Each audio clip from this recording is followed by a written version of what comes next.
Tom did not want a friend. He wanted the house to stop echoing with memories.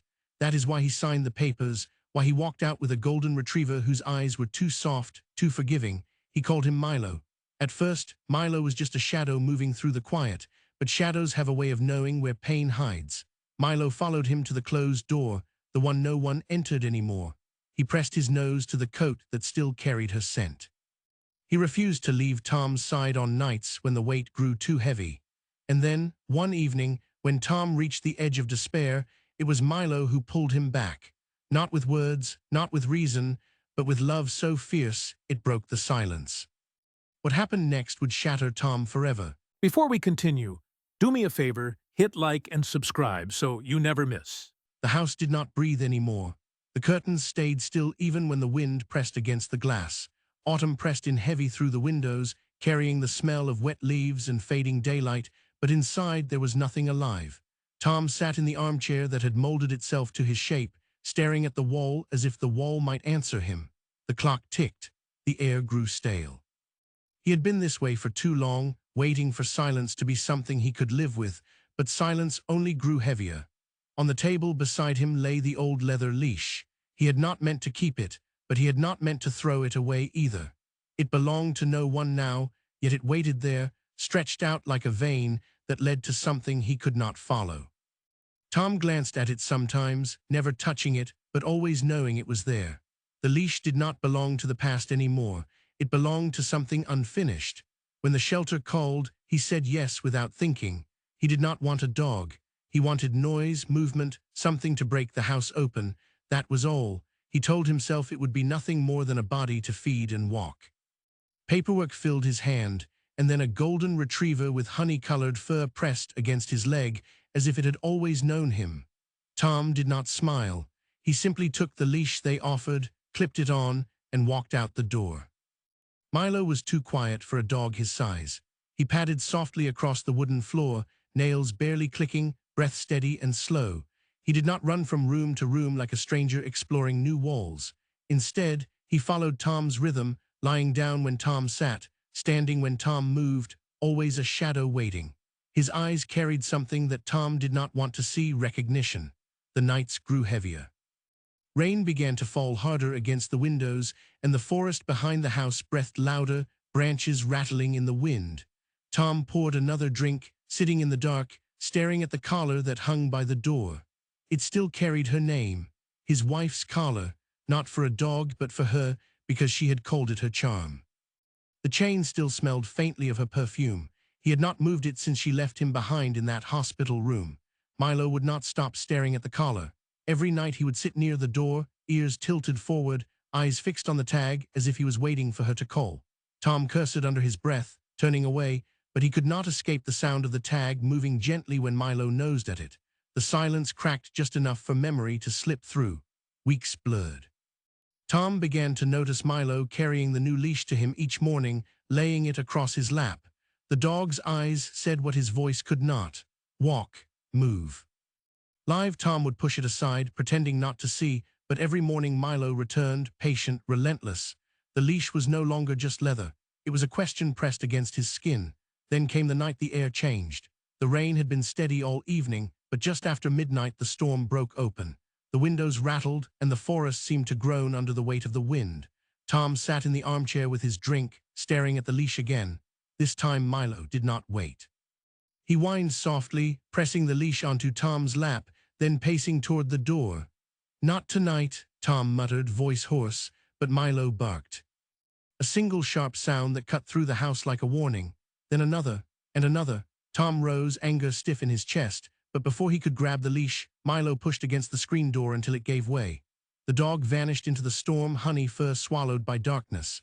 For the first time in years, Tom felt his body move before his mind did. He grabbed the leash, heart pounding, and stepped into the rain. The cold bit deep, the forest loomed, and the leash dangled useless in his hand. Ahead, he could just make out the flash of Milo's eyes, 2 points of gold in the night. And then they disappeared.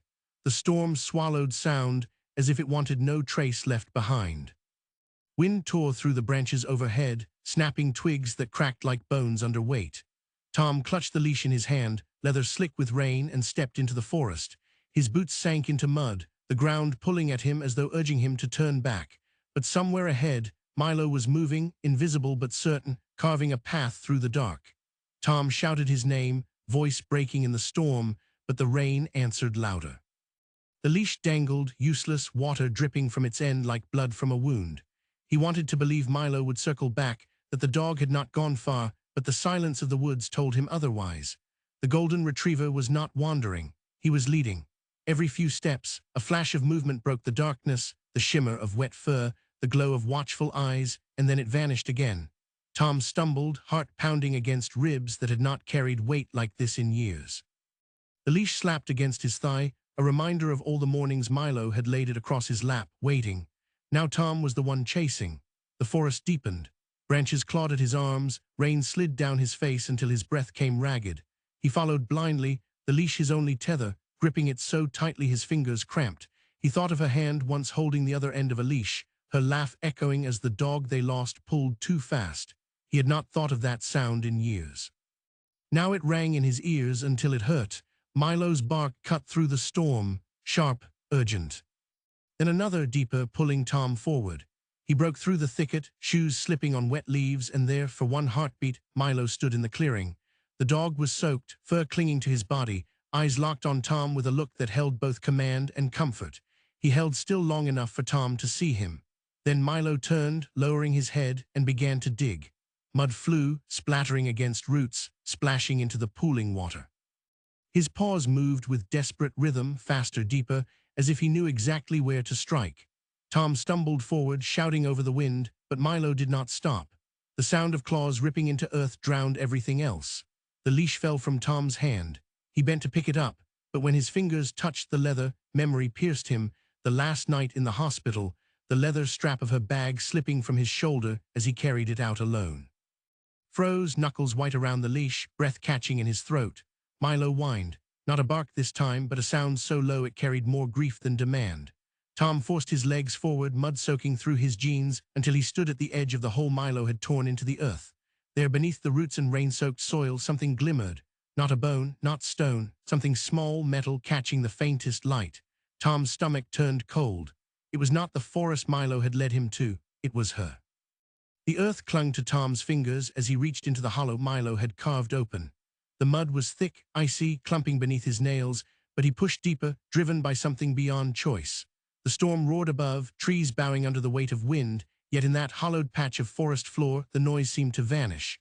All that remained was the rasp of his breath and Milo's steady panting, a rhythm that told Tom he was not alone.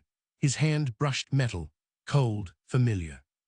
For a moment he froze, fearing what it might be, fearing that memory had manifested into something solid. But Milo whined again, low and insistent, as though urging him to lift it free. Tom pulled, mud sliding away, and there it was in his hand, a collar. Not new, not Milo's. This one was old, the leather darkened, the buckle worn, the small silver tag dulled by years of neglect. Tom turned it over, water dripping from its edge, and read the engraving through blurred vision. A single name, the one he had sworn never to say aloud again. Her dog's collar, the dog they had loved together. The dog that had died before she did. He had buried it here after the accident, unable to throw it away, unable to keep it near. She had begged him not to blame himself, but he had. He had carried the guilt until it burned through every vein, until her absence became permanent and unbearable. And now, years later, Milo had led him to it, tearing open a grave he had created not just for a dog, but for himself. Tom dropped the collar into the mud. His chest heaved. He wanted to run. He wanted to scream, but Milo pressed against his leg, steady, solid, grounding him to the storm. The leash still dangled in Tom's hand, leather slick, tethering him to this moment whether he wanted it or not. The collar gleamed faintly under the rain. Tom bent again, hands trembling, and lifted it from the ground. The weight was unbearable for something so small. He cradled it in his palm like fragile bone, whispering words he had not spoken since the night she left him in that hospital bed. Her name, her forgiveness, his failure. The storm did not drown it out. Milo heard every syllable. The dog leaned forward and licked the collar, as if blessing it, as if confirming that what had been lost was not gone. Something cracked inside Tom then, not breaking, but opening.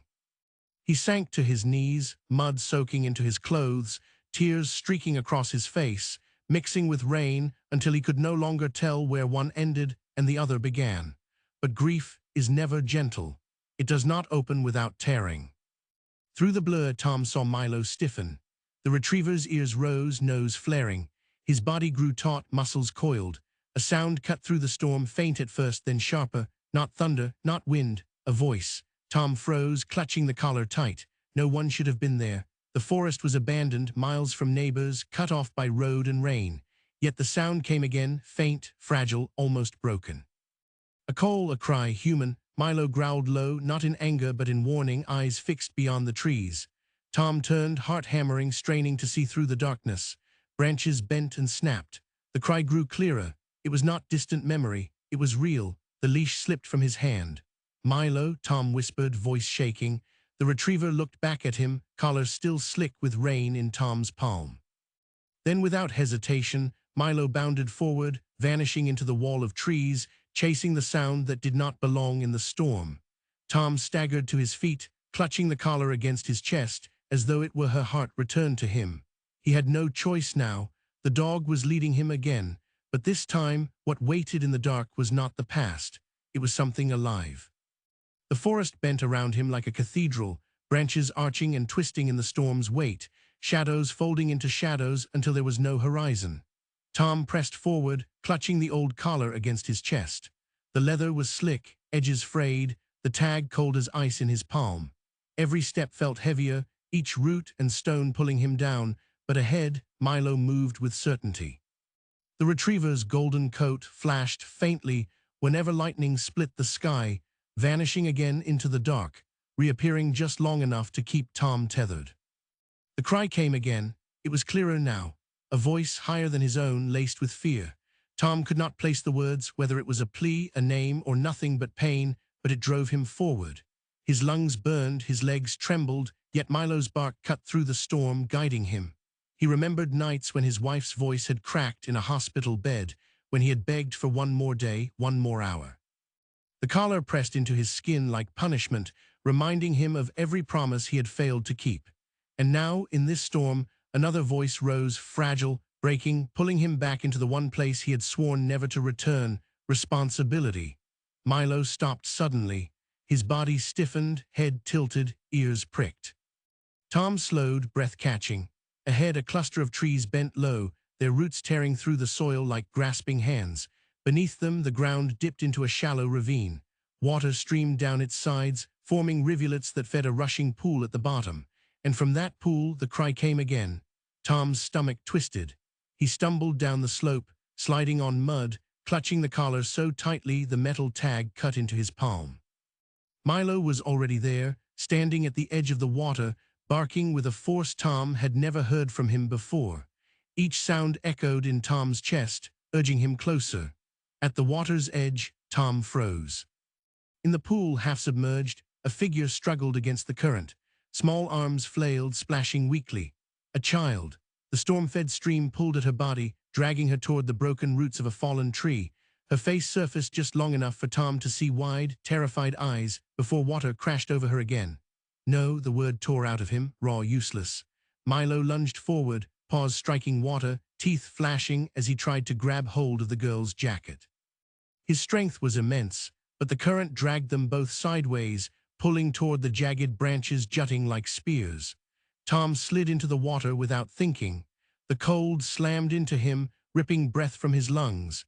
He had not entered water since the night of the accident, the river, the overturned car, the screaming that ended in silence. But this was not memory. This was now. His hands reached, groping through water, finding fabric, finding the desperate weight of a child. He wrapped an arm around her, pulling hard. The current tore at them both. His body screamed.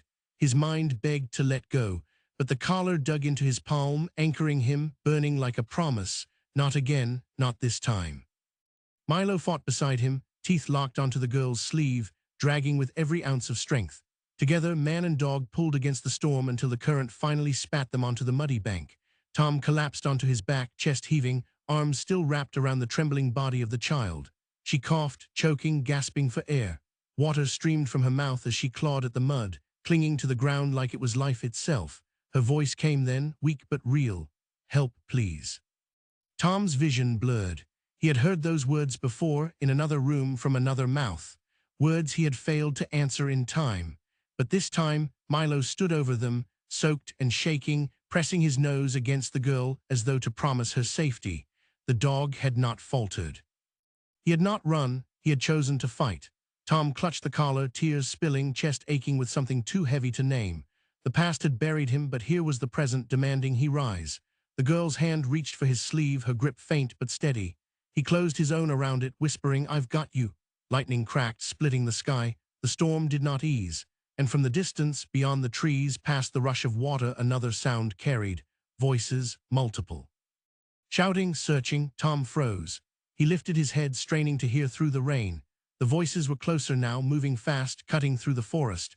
Milo growled low, body tense, standing between Tom, the girl, and whatever was coming. The collar slipped in Tom's grip, the tag clinking against the leash still looped around his wrist. He looked at Milo, then at the girl, then back toward the voices closing in. Not all rescuers come with mercy, and what emerged from the trees next would prove it. The storm roared, tearing at the canopy, lightning cracking open the sky in jagged bursts of white. Tom crouched low, the girl shivering in his arms, the collar still clutched like a lifeline. Milo stood just ahead, drenched but unyielding, fur bristling as voices broke through the trees. They were louder now, heavy boots splashing through mud, flashlights slicing the dark. Tom's heart pounded. He had not heard human voices in this forest for years, not since the night he buried the collar and the silence swallowed him whole. He did not trust them. The girl's grip on his sleeve trembled harder, her wide eyes pleading not to let go. Milo growled, low and steady, like thunder crouched in his chest. Figures emerged from the tree line. 3 of them, men, heavy coats plastered to their frames by rain, flashlights jerking across the clearing. Their faces were hard, carved by weather and something harsher. The tallest called out, "We've been looking all night, hand the girl over." His voice was flat, commanding, not relief, not gratitude. Tom tightened his arms around her. "Who are you?" His words cracked with exhaustion, but the question carried. The men glanced at one another, the shortest sneering. "Doesn't matter, she doesn't belong to you." The girl whimpered, shaking her head, pressing her face into Tom's chest. Milo barked, sharp and furious, stepping between them. His body was a wall of golden fur and defiance, hackles raised against the storm. The leash still dangled from Tom's wrist, slapping against his leg with every heartbeat, tethering him to this dog who refused to let them surrender. Lightning flashed again. For an instant, the clearing burned white. Tom saw the reflection of metal in one man's hand, not a flashlight, not a rope. A weapon. His pulse stopped. Milo barked louder, teeth bared, paws digging into the mud as though ready to leap. The girl clutched harder at Tom, her small voice breaking through the storm. "Please don't let them take me." It was too much like that night in the hospital. Too much like promises broken. He had failed before, but now the collar dug into his palm, cold and sharp, a reminder of what he had buried and what he could no longer hide from. His wife's words echoed, words he had refused to hear back then. "Save what you can, even if you can't save me." Tom rose slowly, chest heaving, clutching the girl with one arm, the collar and leash with the other. His voice cracked but carried weight it hadn't in years. "She stays with me." The tallest man stepped forward, face twisting. "That isn't your choice." Milo lunged, a blur of muscle and fury. His teeth snapped inches from the man's arm, forcing him back. The flashlight fell into the mud, beams spinning wildly. Chaos erupted. The shorter man cursed, swinging his light at Milo, but the retriever darted aside, barking with a ferocity that drowned even the thunder. Tom stumbled backward, clutching the girl, the leash trailing, the collar digging harder into his palm. Milo circled, driving the men toward the edge of the clearing, forcing their attention away from Tom. Every bark, every leap, every flash of teeth was a demand. Run. Tom did. He staggered through the mud, girl clinging to him, heart pounding like it might burst. Branches tore at his arms, rain blinded him, but Milo's barks followed close, echoing through the trees. The leash whipped against his leg with every step, a rhythm of survival, of refusal. He was not running from grief now. He was running with it, carrying it forward, carrying her forward. The voices behind them grew faint, drowned by storm and distance. Still, Tom did not stop until his knees buckled. He collapsed beneath a towering oak, gasping, clutching the girl against him. Milo appeared seconds later, soaked and panting, eyes blazing, muzzle streaked with mud. He He pressed his body against Tom's side, steadying him, steadying all of them. The girl coughed weakly, eyes wide with fear and relief. Tom brushed wet hair from her face, whispering, "You're safe now, I swear it." His voice cracked, but it did not break. For the first time in years, he believed his own words. Milo rested his head on Tom's knee, eyes lifting toward the collar still clutched in his palm. Slowly, Tom opened his hand, staring at the worn leather, the tarnished tag. The past no longer felt like a chain. It felt like a promise not to hold on to what was gone, but to keep living for what remained. Thunder rolled softer now, the storm beginning to break. The girl leaned against him, breath steadying, body warm against the cold. Milo sighed, eyes closing, chest rising and falling with calm. Tom sat there, rain streaming down his face, unable to tell where the storm ended and his tears began. The leash, the collar, the dog, the child. Life tethered back to him in a way he had never expected, never asked for, but could no longer deny. And in that fragile clearing, Tom whispered, "Thank you." Not to the storm, not to the past, but to Milo, the lifeline he never knew he needed. Lightning flared one last time, illuminating the forest in silver. The girl stirred, eyes fluttering open, and whispered a question that pierced him deeper than any storm. "Will you keep me safe?" The collar slipped from his hand, landing in the mud beside the leash. Milo raised his head, eyes burning with something eternal. Tom looked down at both, then at the girl, then at the dog. His answer would decide everything. "And I have to ask you, if you were him, broken but breathing, would you have the strength to say yes?" Dogs truly are the most loyal companions in our lives. What did you think of this heartwarming story? Let us know in the comments. Like the video and share it with your friends. Subscribe to our channel for daily emotional dog stories. Turn on notifications so you never miss an update. Click here to watch the next story of love, loyalty, and the incredible bond we share with our paw-some friends.